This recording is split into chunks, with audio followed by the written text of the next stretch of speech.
Okay.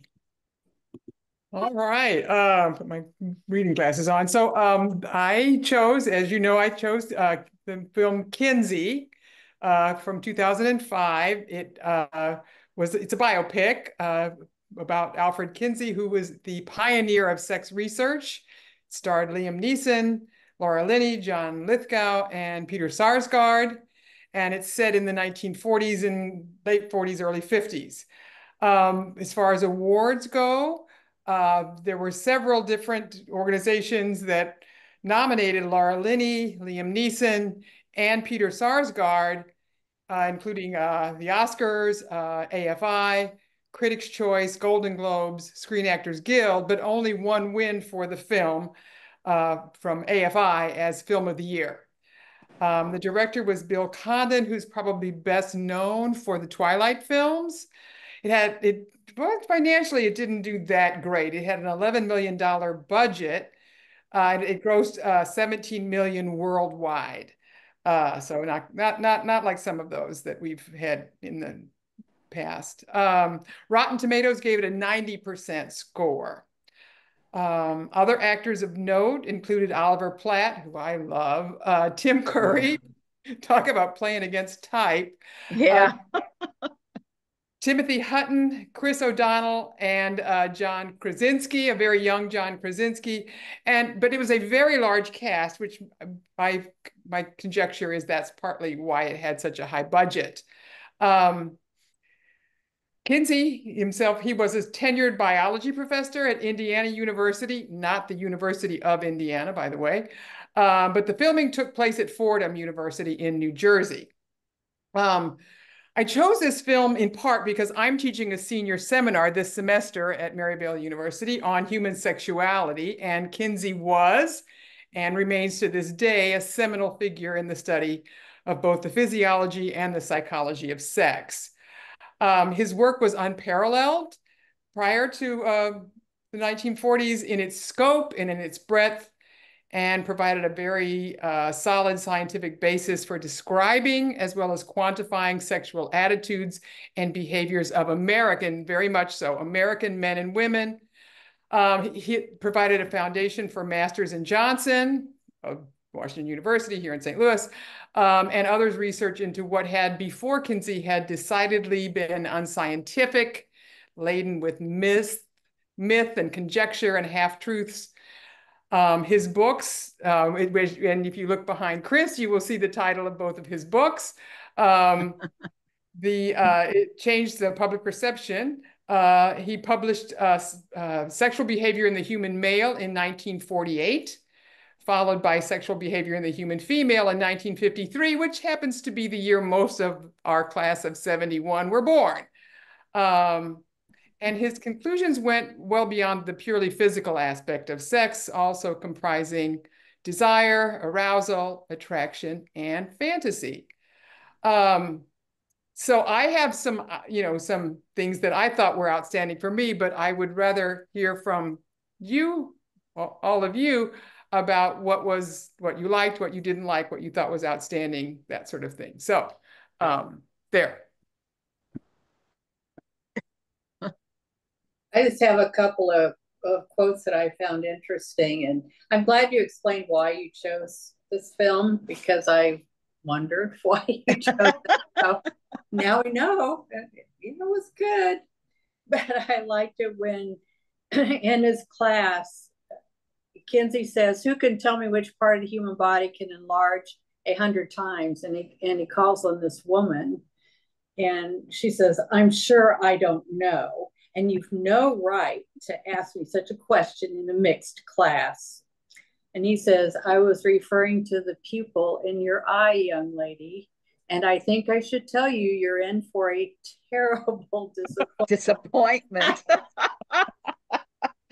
That was great. I like that. And then the line that Max says when, oh gosh, was it Wardell was trying to get her to go to bed and asked her, if she wanted to, or was it Proc that asked her, and she said, "I think I would like that." Yeah. Off they went upstairs. So, yeah, I don't know what to say, Karen. It was quite an interesting approach to the research that he did. I guess that's the way it has to be done. Of course, he did his own research as well, which I think Mac kind of got a little tired of every once in a while. She really felt left out, and that he didn't always tell her the truth as well. So anyway, that's all I have to say. I thought this was a I really remember in college. Can you guys hear me okay? Yes. yeah. Now you're not muffled anymore. All right. So I remember learning about Kinsey in college psychology classes. So it was interesting to see kind of a movie about his life. So that was interesting. But I enjoyed watching it. I didn't like they all seemed to share each other's partners, and there's no way I'm sharing my wife with anybody. So I was a little put off by that. Good to know. Good to know. Yeah. But if I had to chuckle, the picture that's behind you when they were in that darkness, I was like, oh my God. Oh yeah. He's longer ruler. Well, and given the rumors about Liam Neeson, it was. Yeah, I think that's probably true. Yeah. Yeah. Oh my God. Oh really? Okay. Yeah, whatever. Anyway, I found it humorous. I found this to be a really interesting movie, primarily because other than knowing about him and knowing in a very, very broad way about his work into sexuality, this is probably one of the guys in the 20th century I know the least about, just because it's just not crossed my radar very much. So I found the biopic and the story of his life to be really interesting. I felt like I learned a lot during it. I understood just factually a better sense for how he did his research.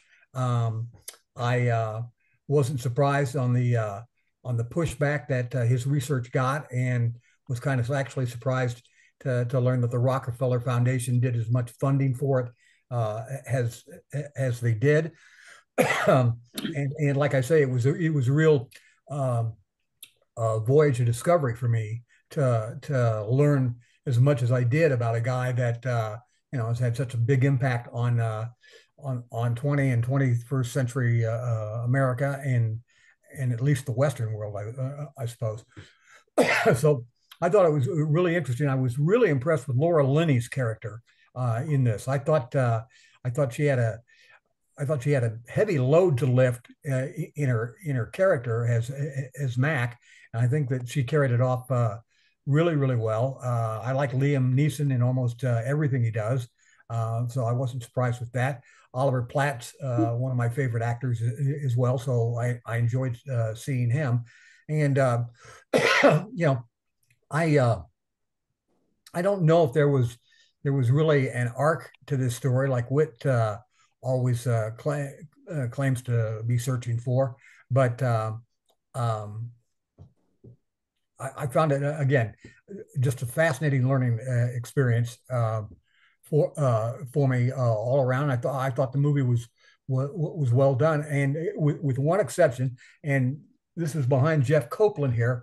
If you can just see the top of the word Kansas City over his shoulder there, the other way. Okay, yeah, that to me looks like they've got Kansas City, Missouri, in Kansas rather than in Missouri, because they've got it off on the Kansas side. On the Kansas side of it. So I don't know why that bugged me, but I saw it from the moment it happened, and just kind of stuck with me. Right? I'm sure it's because I live here. But overall, man, I really enjoyed it. I thought it was a movie I learned a lot from, and that made it fun. Well, okay. So well, now you know how. Yeah, good. East St. Louis feels the same way. But East St. Louis is in a different state. Missouri? Right. What's the history behind Kansas City being in Missouri? The short version of the story was there. St. Joseph, Missouri was founded and established well before Kansas City. Kansas City's first name was Possum Trot, and the reason Kansas City became the cattle and rail hub that it became is because there was a guy by the name of Charbonneau in St. Joseph who had a very lucrative ferry service across the Missouri River. And when the railroad folks approached him about, hey, we're going to cut you in on the action if if you lend us the land, your land, to build a bridge over to Kansas. I said, now I got a very prosperous business here. I'm not giving you a piece of my ferry action. So they went fine, and they went further down the river to where Kansas City was, saw another comparable place where they could bridge the Missouri River over into Kansas, and that's where they built their bridges. And that's how Kansas City became Kansas City, and St. Joe remained St. Joe. Short version of the story. I think I read the other day too that Kansas City, Kansas was multiple municipalities, and they eventually consolidated into that and took that name on that side. Right. There were five cities over in what is now Kansas City, Kansas, and they got together, as you said, Jeff, and decided, here, let's consolidate and call themselves Kansas City, Kansas. And almost from the get-go, they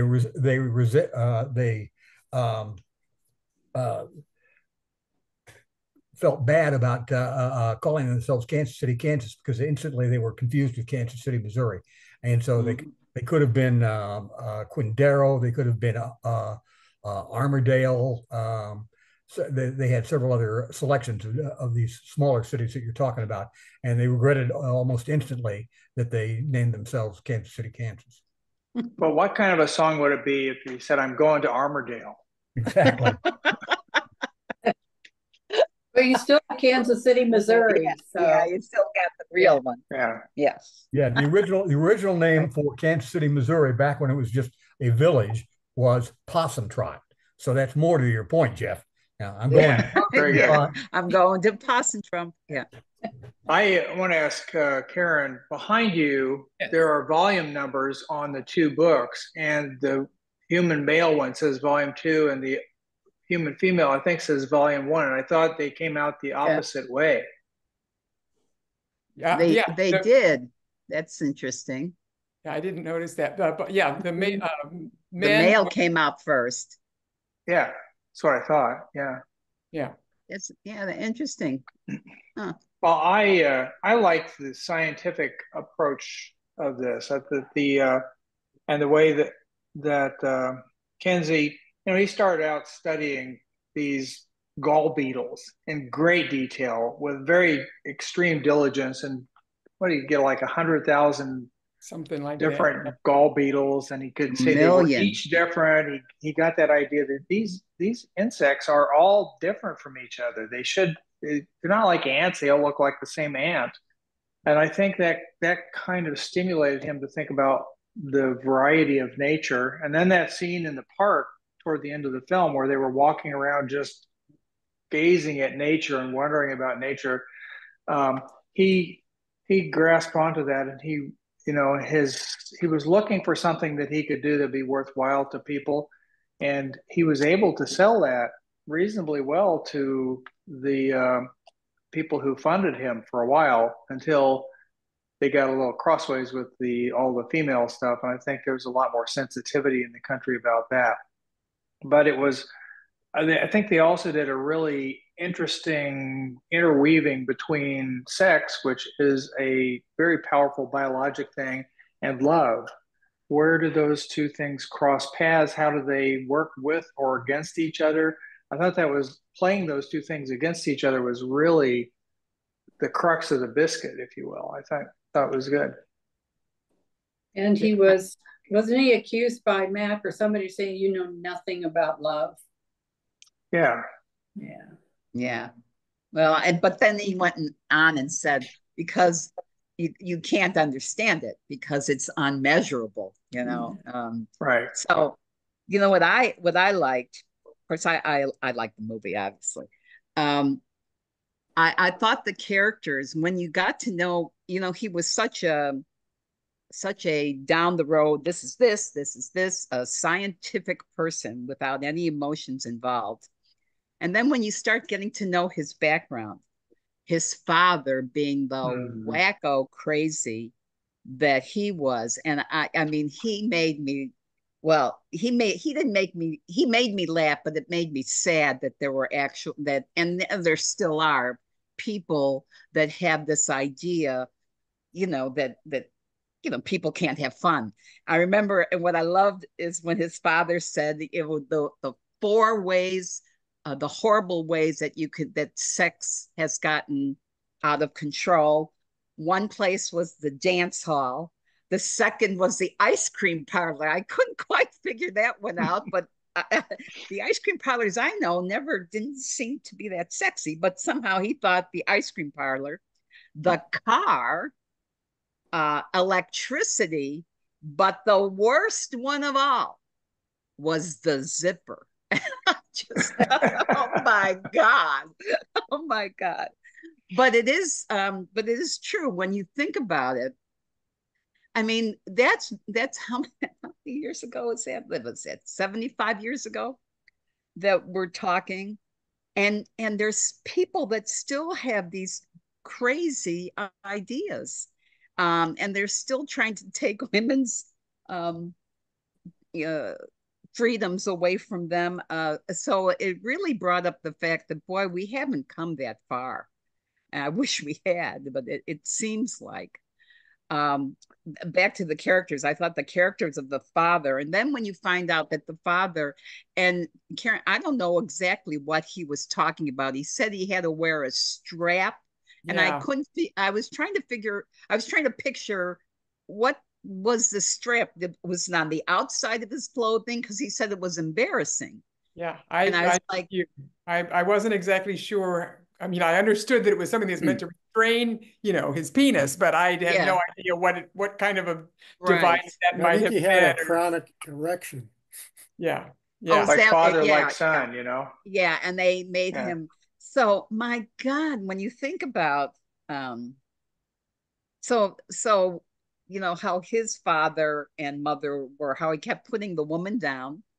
Oh yeah. I mean, her purpose only was his mother's purpose was only to be, a breeder, because she was only a fourth, he made it a point that she only had a fourth grade education. So looking at the characters, I thought was interesting. And Jeff, you're right.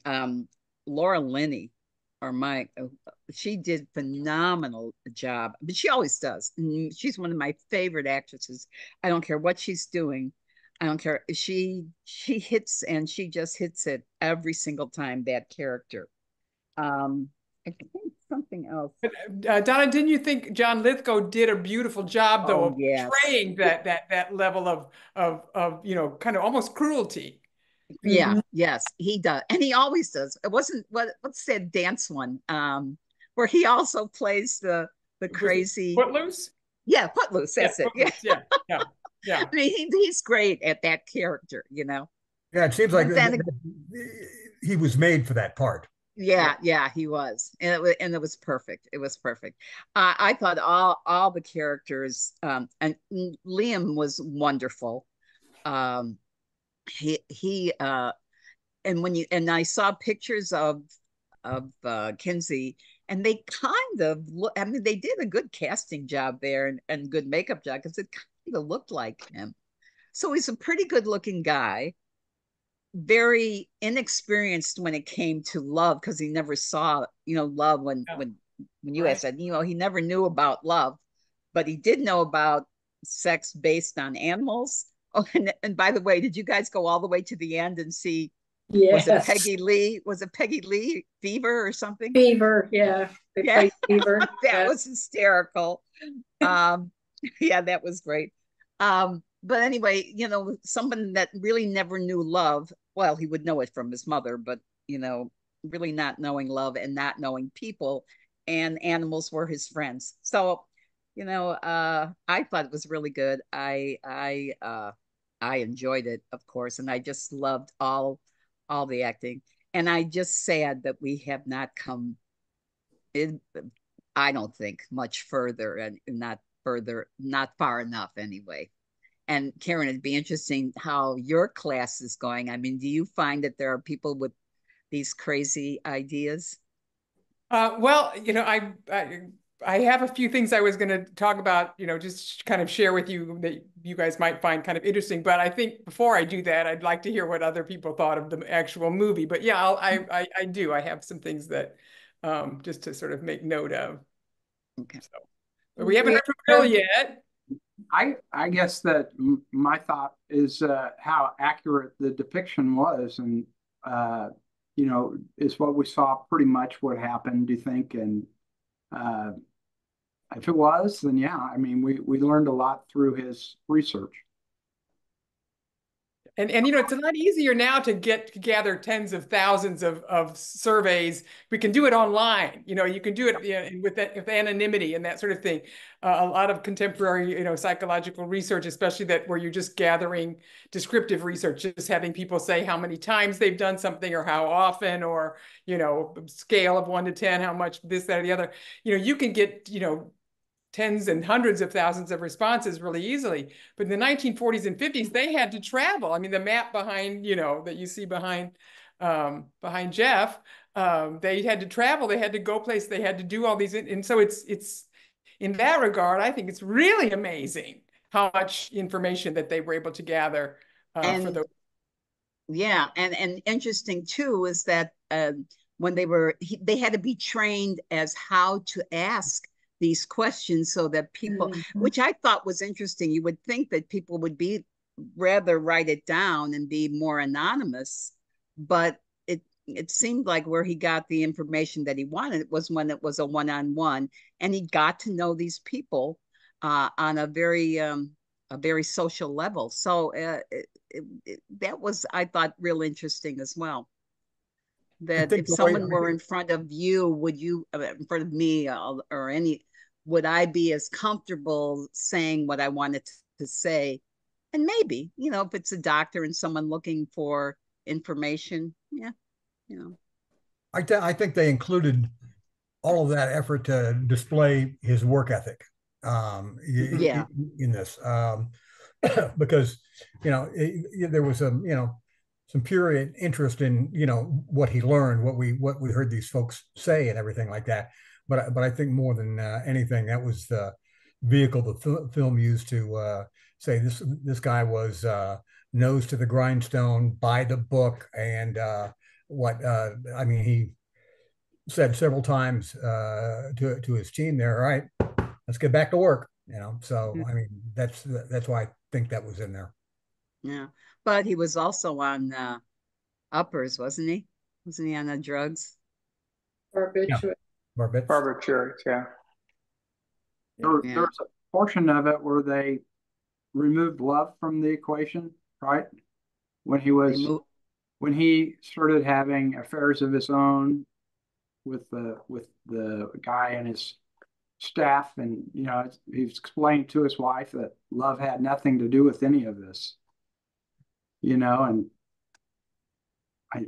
this pretty big component to take out of the equation.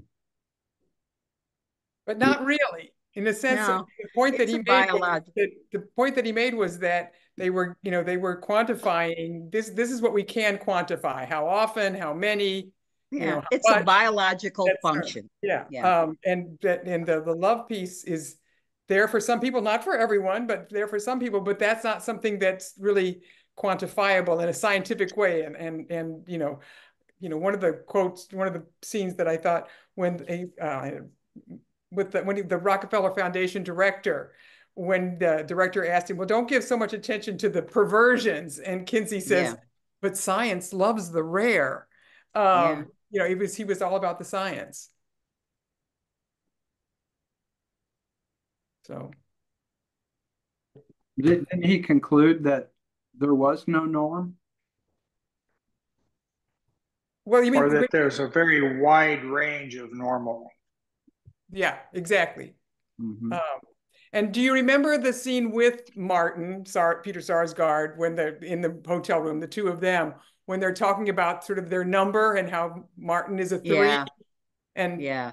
And well, I've actually already sent it to Bill. There's a link. You can go to the site, the Kinsey group. They're still collecting data, and you can take there's just only 7 questions. You can take the survey and it'll tell you your number. And it's completely anonymous. You don't give them, anything about yourself. It's completely anonymous. So if you're interested, you'll be able to click that link and go to the survey. Oh, how fun. Yeah. Well, what's the link? I sent it to Bill. He's going to put it in when he sends out, this is what we did and this is what's coming up. The email we get every Tuesday, I guess. Okay, good. Meeting. The link will be in there. So now we're getting homework. Yeah. No, we don't have to.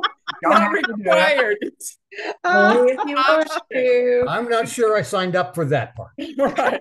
Well, you don't, or if you do, if curiosity gets the better of you, and you do not have to tell us what your number is. Right. Do we have to write our numbers on our chest or something? You do not have to tell anybody. I'm a 2. I'll tell you that. I'm a 2, but that's it. So we don't have to show our work. You don't have to show your work. No, you do not. So yeah. So the other scenes that I thought were particularly good, the one that I loved, Tim Curry, who, you're so used to Tim Curry being flamboyant and out there, and he was so tightly wound and so, when he's talking to the group of guys, and he's like, so, when this happens to you, I just think about all the Johns I know, and the guys are I know. and then he starts goes off on something about and the Peters, and then goes off on something about how black men are, and so the black guy in the room was like, hey, what about dicks? Yeah. That was great. That was great. Yeah. The Johns, the Peters, the dicks. But I thought the most touching scene was that final interview with Lynn Redgrave was the actress. They don't say her name. She tells me, you saved my life, sir. That was very touching. Yeah. Yeah, it was. Yeah, and I'm sure he did for so many people. Yeah. Yeah. So I mean, when I think about, I had so many friends of mine that died during AIDS, and even at that time, and that's how many years after Kinsey, 30 years after Kinsey, right? And there's still, it was awful. It was just awful that they didn't even want to acknowledge that they were sick. It was awful. No. Yeah. So, anybody else? All right, so here's the interesting. Yeah, I'm interested to hear this. Yeah. So here's what's interesting, that in fact we're just in the process of talking about this in my class, and it's data from 2021. Gen Z, which are today's college students, the late teens or early to mid 20s. 38, and again, a survey, 38% reported they have had no sex in the last year. 38%. What? Gen Z is much different from the generations that preceded them. They have less sex. They have fewer partners. Part of the idea is that it's part of this quote unquote the slow life, that they're delaying milestones like sex, like living independently, even going to college, that sort of thing. And this will come as no surprise to several of you, I'm sure, myself included. The generation that had the most partners were ours, the baby boomers. More partners than subsequent generations, average of 11, whereas for Gen Z, an average of 5, so more than double. 8, average of 8 for millennials. For those, so they 8 out of 10 women in our generation had premarital sex. And when you go by year, so I went ahead and grabbed 1953, of course, the year. By age 22, 90+% of boomer women were sexually active. 90% by the time they were 22? 22. Yes. So Why? There's a lot of conjecture. There's again, it's very difficult to causes because you can't do experimental research, which is how you come up with causes. You can do correlational research. You can, you can do descriptive research. One of the things that the conjecture is that it's the concept of consent is very different for this generation than it was for our generation. So yeah, that's for sure. I think there's a broad swath of economics in there as well, from the standpoint that people aren't going out on their own as early because the cost is more. Cost of college is more. Cost of living is more. I think there's a whole bunch of economic factors involved in that as well. I'm surprised to hear those numbers, but on Gen Z, I mean, you would think with with internet dating and swipe right, swipe left, thing that it would just be so much easier. But it may be easier, but it's certainly not. It's not playing itself out in at least what people are reporting. Well, you can imagine if you never get called or swiped, they're always swiping to the left when they see your picture. I'm sure that has something to do with how they feel about themselves. And if nobody wants me, it seems that it's got to be something to do with the phones and the internet that is pulled people away from each other. I noticed it years ago when I was at a family party, and the kids, my nieces and nephews, were texting each other, and they were in the same room and they were texting each other. And I was like, will you talk to each other? It was just blew me away. And they were girls and boys. It's not like it was all the boys on one side and girls on. They weren't that young. It was just crazy. To me, it seemed crazy. Yeah. Karen, does the pandemic show up as a potential cause? I have not looked into that. That's a really good question, Mike. And I think, because we do know that a lot of things in terms of this Gen Z, we're in many ways, more heavily affected just because how disruptive the pandemic was to their education. But I haven't looked into that in depth, and that's a really good question. I might just pursue that. Yeah, because that would have been during their high school for a lot of them. Yeah. Right. Yeah, exactly. that's right. Down the very pipe, good, Mike. Yeah. Yeah, that is a good question. And it was easy. I think you're onto the whole idea of this sort of there's the very, very isolated, even when they're in the same room, they're with the whole with their phones. So that you think that maybe rolls downhill in terms of declining birth rate as well. Well, yeah. Yeah, it is hard. Seeing as how that's how it goes. Yeah. I think I agree. Did you learn that? The social media, I know it's a brilliant insight, isn't it? Especially from the doctor in the group. Yeah, but not bad. Don't sell yourself short. I think that the social media thing has a lot to do with it. Just as Donna was saying, that people don't necessarily have to sit next to each other to communicate. They can be at distances in different houses, and they don't really have to be that one-to-one right up next to each other's physical presence. And I think that takes away some opportunity there too. Yeah. Absolutely, because when you think about college, everybody went out to bars, and that's where you met people, and bada bing, bada boom, went from there. You didn't have to mess around with swiping left or right or whatever it is. I don't do that. Well, so you can be rejected on a mess.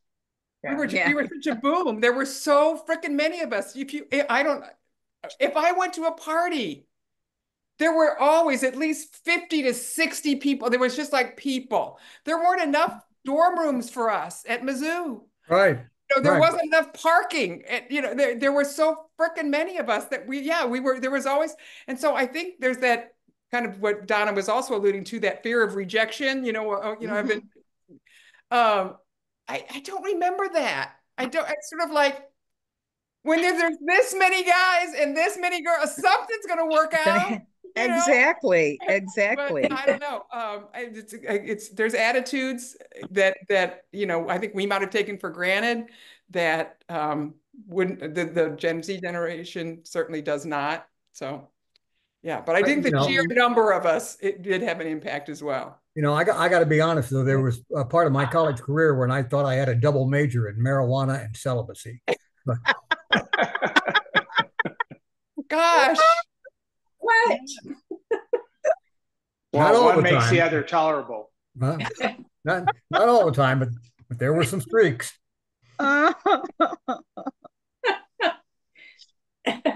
That's funny. You see a lot of people now doing dating or matching online and things like that, as if you could get the perfect match through a computer questionnaire.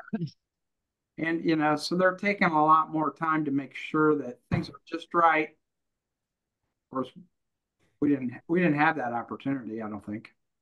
I know quite a few people have met that way. I mean, T the other day was saying that's how she I do too. met. Yeah, that's right. Well, yeah, because I mean, the dating and social connections are so they're so different now. It's hard for me to even describe them, but because I just don't have a sense of what they're like in 2024 as opposed to 50 years ago. I mean, it's literally not the same world. And so I think to kind of go back to Bill's point on that a little bit, people may be a lot more selective in trying to hit a good or a perfect or near perfect match, on the first or second try, as opposed to, when we were younger in our single years, you dated somebody for a little while, then you moved on, or maybe you dated them for a while and it stuck out, and then you moved on, or it stuck. I mean, Yeah, I always. Yeah. Well, I mean, Karen, you and Bob were together from college on, correct? Late, not until after I came back from Mizzou. So not until 74. And even when we first went out, it wasn't even going out. It was being at the same parties and the same things. And so it probably wasn't until even a couple of years later, now maybe a year and a half later, that we actually but serious about each other. But yeah, so yeah, I was maybe 21. I was I know what you're saying. It's a completely different. At least I think for me and maybe some other women, but when I meet somebody, I mean, I can look at a really handsome guy and I talk to him for 10 minutes and he can start to be becoming uglier and uglier and uglier. and then vice versa. I can meet a guy that I don't think is that handsome or attractive, and then the more I talk to him, or the more makes me laugh or whatever, he becomes more handsome and more. So to me, that's sure that's not the wine. Well, wait a minute. Let me think. Let me think about that. Yeah, take another drink. Yeah. I was the queen of Whale's Tales, which was a drinking game, but I always, I was the winner, so I didn't drink like everyone else did. But anyway, I mean, I do think that I still, people can be more attractive to me the more I get to know them, and vice versa, and uglier the more I get to know them. So, right. Karen, you talked about, or somebody had mentioned the whole idea of how consent works these days. Yes. Has your we talked about that a lot. Yeah. The sort of the it's very explicit. Now you ask, and the idea of we don't go any further until we both come to we've said this out loud, and we're both of the same mind as far as progressing physically in this relationship. Versus it was quite just implicit. If you went this far, then you're going to go all the way, sort of thing. Sort of with our generation. And then the other piece of the, that kind of subheading under, shall we say, under consent, is the idea of under the influence, which kind of Donna, alluded to. For this generation, you don't go too far with someone who is drunk or is super high or is, versus, are you kidding? We were all drunk and super high. It was just a given. It's like, is it after 8? Yeah. Oh yeah. But again, that doesn't mean that everybody in our generation did that, and nobody in their generation does. But it's sort of the prevailing, shall we say, the prevailing attitude of consent. And, well, to accent that point, Pete McCluskey, who many of you know when he was in this club, he and I were talking the other night about the alcohol sales at the Irish Fest here in Kansas City, which draws between 80 and 100,000 people over the Labor Day weekend. And over the last 3 years, we have seen the consumption of alcohol at this festival go down. Not a lot, but enough that it's noticeable. Now, there's a comparable festival in the middle of the summer at the same location, and it's geared towards younger people basically under 30, as opposed to median age on the Irish Fest is probably around 50.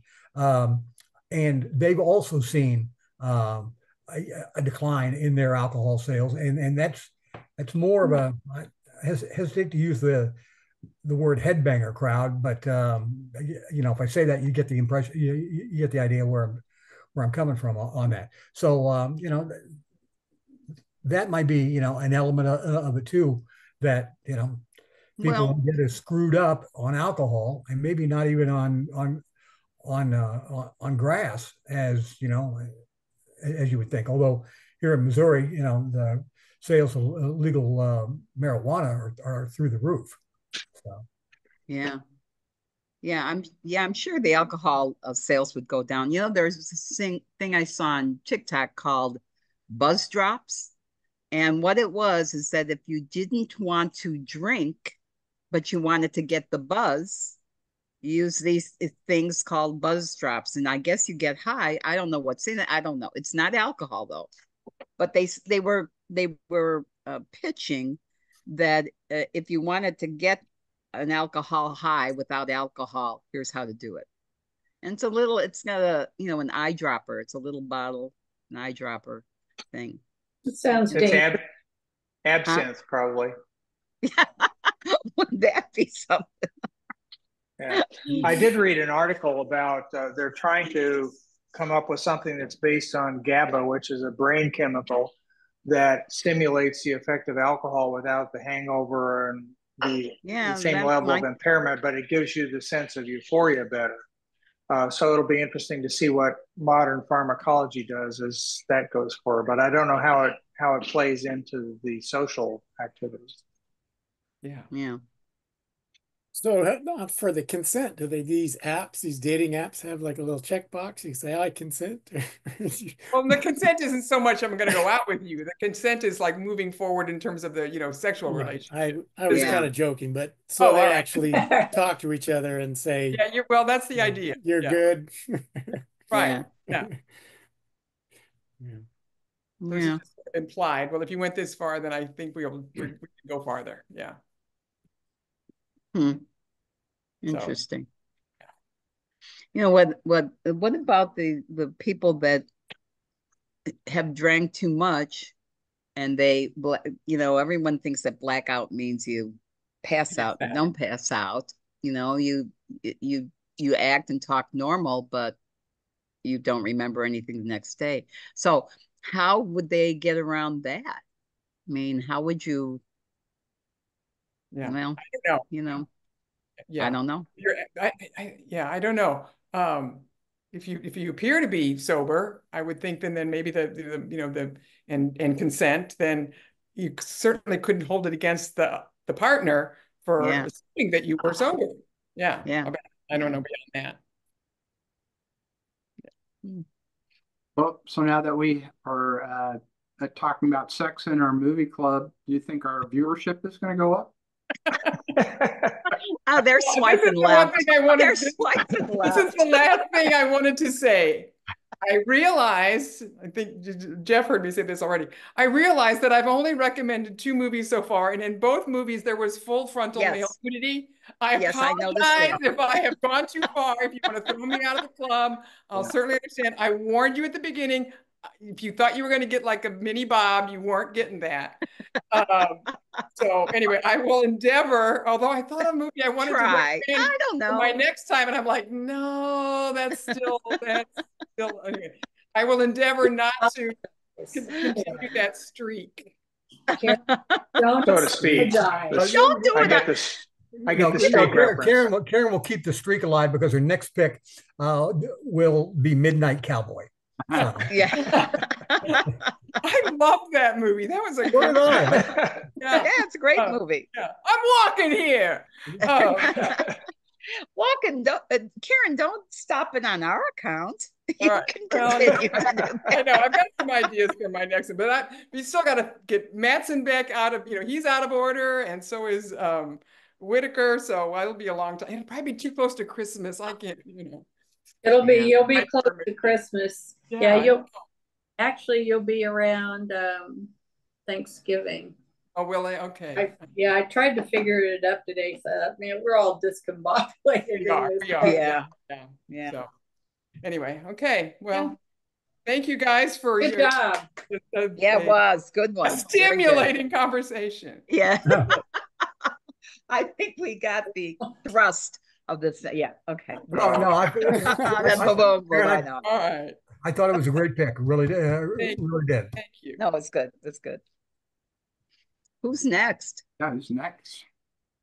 I think it's Jeff, isn't it? Because Whitaker's gone for a while in China. Yeah, but Bill's going to step in for Jeff, and then Jeff will pick it up next week. Okay. Right, Jeff? Yeah, I know. I haven't gotten back to my. Sounds good. Is that right, Jeff? You want me to go ahead and take it? Yeah, that's great. I was not prepared, so.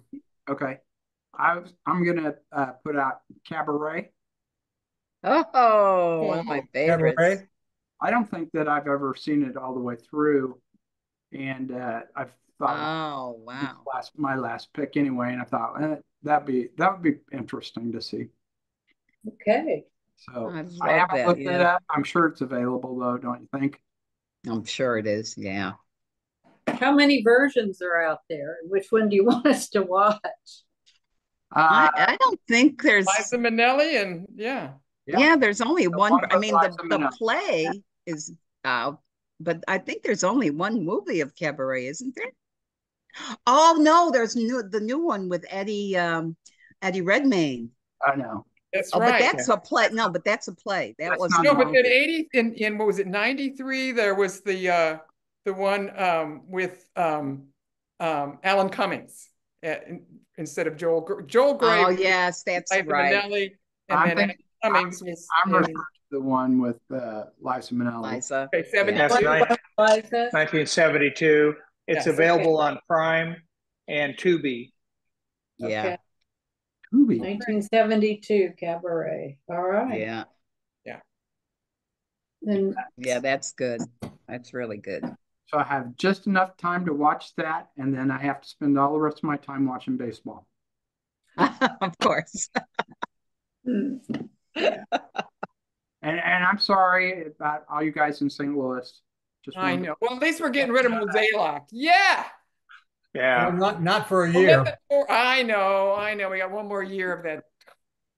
But I think one more year. I think that they're doing the right thing. They're going to eat it at the big league level for a couple of years and build back the farm system, because that's the way to go. And so Cardinal fans all over the place, including myself, we're just going to have to eat it and realize we're going to be in the second division for 2-3 years, maybe longer. Yeah, I know. Why do they have to do that? They're going to rebuild they're gonna lower the payroll next year. And they're going to start redeveloping the minor league system, add a whole bunch more coaches and a bunch of support to the minor league system, and just build from the inside, the way the Royals have tried to do repeatedly. So we should all of us that are here in Missouri, we should go to Springfield and watch the Springfield Cardinals. The baby birds, yeah. Yeah, baby birds. Or go down to Memphis and see those Cardinals. Okay. The baby birds, I think, had a couple of good pitchers that came up, but that was about it. Yeah, and then that shortstop, Sagasi. Oh, yeah. I was in St. Louis this weekend, and I was at Canetto's and talked to the bartender there. Oh, I love Canetto's. Oh. Yeah, he says they're firing the general manager and the manager. Well, they had a big news conference today, and that did not happen. Oh, okay. So that's why you're saying what you're saying. Yeah. Well, Mozeliak, he's out after 2025. Oh, okay. Right. That's what his contract ends. So there was a lot of speculation that maybe would have been moved aside today, but that didn't happen. Yeah. And they're going to keep the same manager. Wow. Ugh.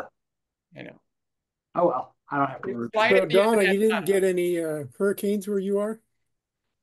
No. Me? Oh, God, I did. How about? We didn't even get much of the blowback of the water. Usually we get some bad weather, but we didn't really get that, did we, Jeff? No. Some rain. We needed some rain. Yeah. In the outlying, the barrier islands around here, they're just devastated. But I'm about 7 miles from the beach. Are you on the Gulf side, Donna?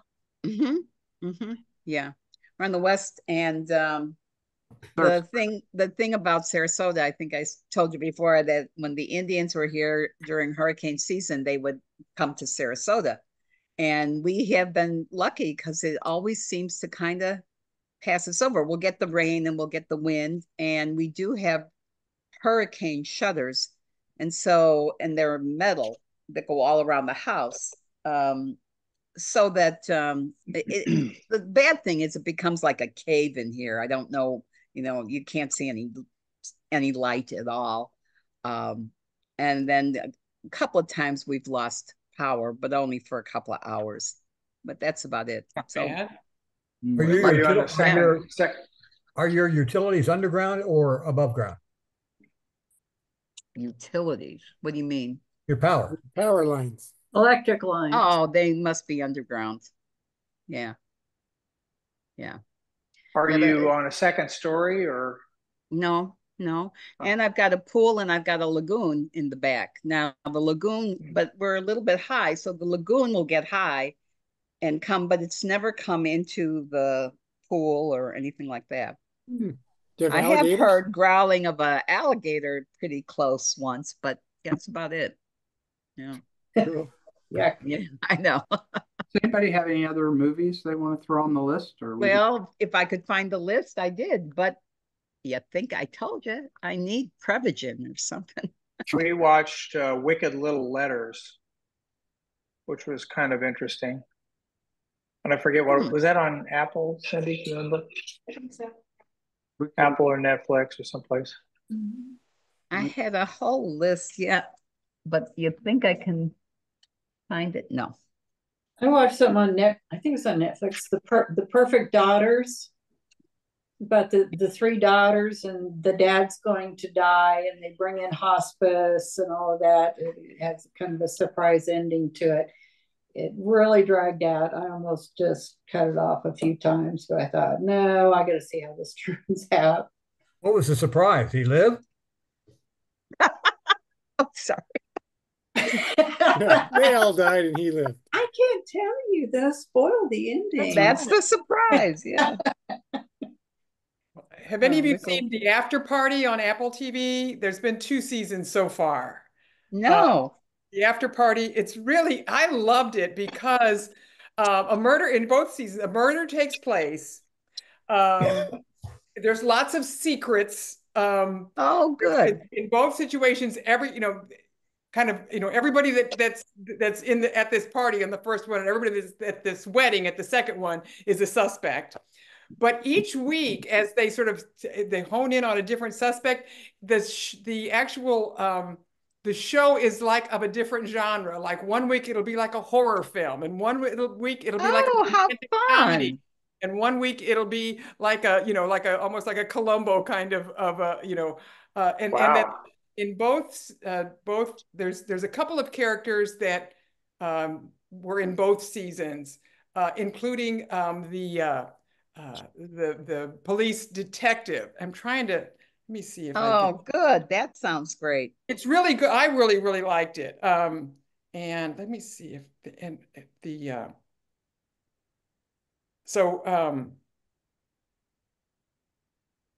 Tiffany Haddish is the detective, and she is really I love good. Tiffany. Yeah. Yeah, she's really good in this. In both. Maybe I have. It's on Apple TV. Yes. Maybe I have seen that. If you haven't seen it, that's one I recommend. Yeah. Did anybody watch Matlock? No, I haven't. That one with the Kathy Bates. So it's not the old TV series, but that's the funny part about it. It's actually better than I thought. It's gotten really good reviews. It's on, it's on regular TV, and it's also on a streaming. But Kathy Bates plays an attorney, an older, comes back after 1991 was the last time she was in court, and she comes back, and it's interesting. I thought it was interesting. I love Kathy Bates. She's another one of those really good actresses that always puts in a really good, and it's got kind of a twist. So I would watch it, see what you think. And they talk about the old Matlock show, and she kids around, and half the people, because they're so young, don't know who Matlock is. So it's kind of funny and kind of cute. I saw the preview for it, and she said she goes into the courtroom. And they say, "What's your name?" And she said, "Matlock," like the lawyer that used to be on TV. Yeah. It's funny. It is. It's funny, and it's interesting, and it's an interesting story too, at least so far. But it's got a twist, and I think it might be. It's kind of interesting because she's an older woman, and then her whole purpose is that people don't think that she's our age, and they don't think she's capable. They just ignore her. She becomes invisible, and that's what her superpower is, basically. So. I like Matlock.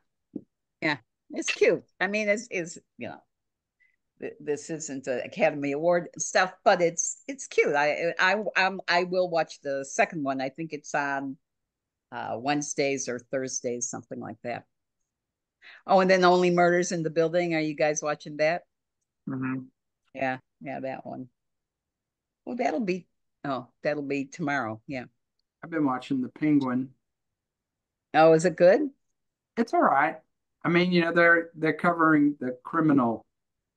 Yeah, the real criminal. Yeah, they made it really dark. Yeah, it is pretty dark. But what's his name? Farrell.